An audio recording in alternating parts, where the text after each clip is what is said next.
My daughter defended my ex's affair and chose to live with her and her boyfriend, so I cut her off financially. Now, she's begging for forgiveness. I'm 45, male, and I've lived in the same Midwestern town my entire life. For a long while, I thought I had a stable family, a wife, a daughter, and a modest home where we shared dinners and laughter. But all that changed 2 years ago when I uncovered my wife's affair with some guy she met at a workplace event. I remember the night I confronted her, her eyes cold, refusing to even apologize. My entire world cracked. We separated soon after. She insisted our daughter, who was 17 at the time, needed a stable environment and that she herself could provide that better. The divorce process dragged on for months, with lawyers volleying financial details back and forth. In the end, my wife took a chunk of my savings as part of the settlement. I walked away bitter but relieved, thinking at least I could have some peace. I truly believed our daughter would see how betrayal shatters trust. But to my shock, my daughter not only forgave my ex for cheating, she openly defended it. She argued that people fall out of love, that it wasn't really that big of a deal. I was stunned. While I never expected her to hate her mother, I also never imagined she'd trivialize the affair like that. Then, only a week after the divorce was finalized, my daughter announced she'd move in with her mother and her mother's new boyfriend in a flashy condo downtown. Apparently, he had money, enough to dazzle a teenager with the promise of shopping sprees and fancy dinners. I tried to reason with my daughter, telling her she could always stay with me if the situation got uncomfortable. She rolled her eyes and said, "Dad, you're overreacting. Mom and her boyfriend aren't doing anything wrong." I felt my stomach twist. The father in me wanted to scold her for ignoring the moral weight of an affair, but I also recognized that she was at a rebellious age, easily swayed by luxuries. Still, it felt like a betrayal. After everything, she was brushing aside my pain and endorsing her mother's new life. When she turned 18, she asked me to keep funding her college plans, daily expenses, and a list of wants that ranged from a fancy laptop to a designer handbag.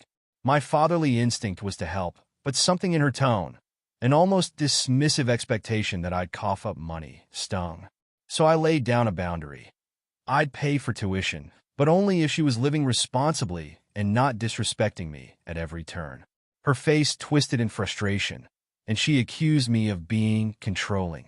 She claimed I was punishing her for living with her mom. That confrontation opened my eyes fully. She wanted my money while simultaneously mocking my values and championing her mother's affair. A knot of anger and betrayal lodged in my chest. I'd already lost so much in the divorce. My sense of stability, half my savings, the trust one once had in my family's unity. Now my own daughter was brushing me aside like a cranky old man with outdated morals. My patience wore thin. A few months went by. True to her word, my daughter spent more and more time with her mother's boyfriend, flaunting their outings on social media. She'd post pictures at upscale restaurants, front row seats at concerts, stuff I never could have afforded on a single dad's budget. Then, I got wind that she was skipping college classes more often to party with that crowd. When I confronted her, she shrugged and said, "It's my life, Dad. Stop meddling." I felt torn. I wanted to be the supportive father, yet it was clear she was spiraling into a life fueled by entitlement. My ex, for her part, showed no concern for my daughter's truancy or partying. That new boyfriend apparently egged her on, calling me uptight and encouraging my daughter to live a little. The audacity burned me. Eventually, her college sent me a notice about her poor attendance and subpar grades, suggesting a meeting. I tried to talk to my daughter about it, but she brushed me off.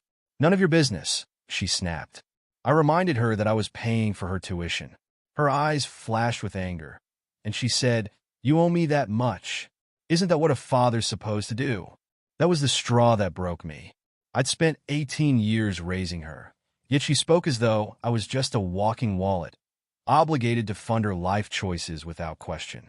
I debated how to handle it. Part of me still wanted to pay, hoping she'd come to her senses. Another part insisted enough was enough, that by enabling her lifestyle, I was fueling her disrespect. I confided in a close friend who advised me, sometimes tough love is the only way to reach them. Those words echoed in my mind. When the next tuition deadline came, I decided to stand firm. I told my daughter I wouldn't be paying another cent unless she turned things around. No more skipping classes, no more partying at the expense of her education. She erupted, accusing me of controlling her again. She stormed out, ranting about how I was punishing her for liking her mother's boyfriend. My ex-wife then blasted me with texts, calling me petty and threatening legal action. But there was no legal ground. Our daughter was an adult now, and she had to accept some responsibility for her decisions. That's when the real entitlement reared its head. My daughter posted online about how I was a toxic father, bragging that her mother's boyfriend would pay for her if I didn't. She wrote scathing remarks about me being bitter over a divorce I couldn't handle. Friends of hers chimed in, fueling the drama with comments like, "You deserve better." I felt humiliated. This was my own child, publicly trashing me for not funding her lifestyle. But I stayed quiet, refusing to engage in an online war. My ex's boyfriend was behind much of the chaos, stoking the flames. He'd snidely message me, claiming I was failing as a father. Once he bragged, "No wonder your wife left you. You can't even provide for your daughter." Every word felt like a knife. Still, I refused to budge. I'd spent enough years being taken advantage of. This time I was standing my ground, no matter how painful. A few weeks later, cracks began showing in my daughter's fairy tale. Apparently, her mother's boyfriend was generous only when it suited him. My daughter discovered he had no intention of actually paying her tuition or supporting her everyday bills. Sure, he'd buy her a fancy dress for a night out or pay for an expensive dinner, but when the real costs rolled in, like rent, groceries, textbooks, he'd shrug and say, "Ask your father." My daughter tried to hide this from me at first, but word trickled back via mutual acquaintances. As her second semester approached, the college threatened suspension for unpaid fees. She called me in a panic. "Dad, you have to cover me, or I'll lose my spot." Her tone was desperation mixed with expectation, as though she assumed a phone call would melt my resolve. I remained calm, asking how she planned to fix her attendance record and failing grades. She scoffed. "I'll do better, I promise. Just pay it now." I didn't yield. I told her she needed to show tangible proof of improvement, attend all her classes, speak with her advisors, and possibly get a part-time job. She hung up on me, furious. Within hours, my ex-wife texted, accusing me of ruining our daughter's future out of revenge. She threatened to call lawyers again, though there was no legal ground to force an adult's father to pay for college. The next day, the boyfriend joined in, mocking me through social media posts. "Guess some dads can't handle their obligations." It was infuriating, but I stuck to my line.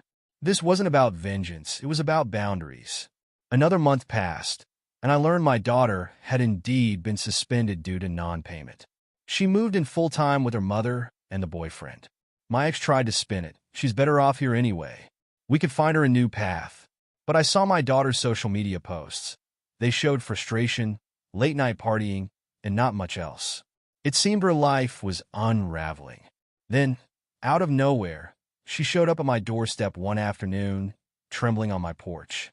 I answered, heart racing. She looked tired, her eyes puffy from crying. Without a word, she hugged me.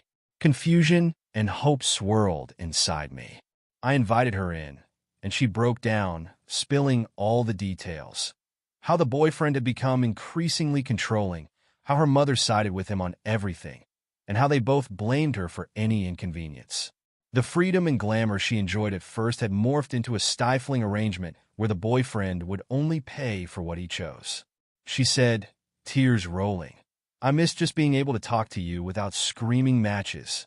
It hurt to see my daughter in such a state.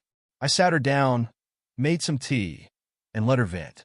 After she composed herself, she asked if I'd be willing to cover her college fees again, or at least help her re-enroll.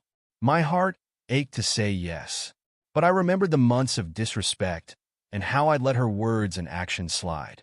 So, I replied carefully, "I'm willing to help if you genuinely show you've changed. I need you to meet me halfway." She nodded vigorously, promising to do whatever it took. Part of me wanted to trust her completely. Another part feared this was just a ploy. I laid out conditions. She'd have to move back in with me, or at least away from that toxic environment. Enroll in counseling to mend our strained relationship and prove consistency in her academics. She agreed, though I sensed she wasn't thrilled about leaving her mother's side entirely. Still, that was the line in the sand. I wouldn't pay another dime if she continued living under the boyfriend's roof, endorsing the affair that broke our family. She left that evening, saying she needed time to finalize her plans. I half expected her to revert to old habits, posting snarky jabs or letting her mother fill her head with more nonsense. But to my surprise, she stopped by a few days later with a small suitcase. Her mother and the boyfriend, upon hearing she was moving out, apparently exploded at her, calling her ungrateful. She told me she'd never seen her mother so furious. I tried to remain neutral, but inside, I felt a grim sense of vindication. They'd lost their control over her, and it clearly pissed them off. As the weeks went by, my daughter started therapy sessions. She talked about feeling caught in the middle of the divorce, about being lured by the boyfriend's flashy lifestyle, and how she dismissed my feelings in favor of the easy thrill. We had long, difficult conversations at the kitchen table about trust, disappointment, and the future. I saw glimmers of the daughter I raised, empathetic, determined, but misguided by the toxic influences of her mother's new partner. Her mother, meanwhile, seethed in the background. She'd send my daughter guilt-trip texts. "You're betraying me by living with your father." Or, "After all I did for you, you run back to him?"